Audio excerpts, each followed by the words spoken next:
Do you remember the earlier videos that I showed you this unique Bakhtiari kilim and asked you, should I repair or not repair? Well, I did have it repaired. As you can see, it's all been done. There are no holes, there are no problems that you saw in the center, and in the edges have all been taken care of. The reason I had that done, as I told you, I really love this piece.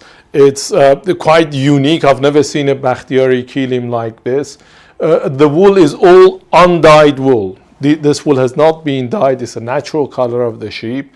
And you've got those beautiful Bakhtiari lions. Somebody said that this may be Ethiopian. I really don't think it is, because of the quality of the wool and the quality of the weaving, and there's certain sophistications in this that you don't see in African textiles. In this business you can never be 100% sure, but I'm almost convinced that this is a Bakhtiari kilim. And this is something that is a collector's piece, because the most important thing is, find me another one like this. I know tomorrow somebody will start putting things up, but I'd love that if they do that. It doesn't matter. At least we know there's more of this.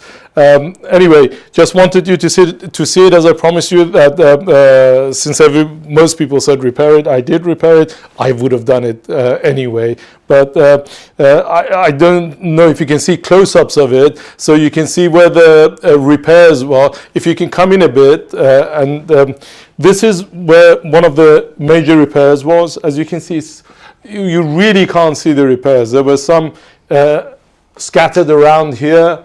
Again, none of them really shows. It's been done extremely well, and hopefully it'll find a new home. And even if it doesn't, I don't care. I love keeping it.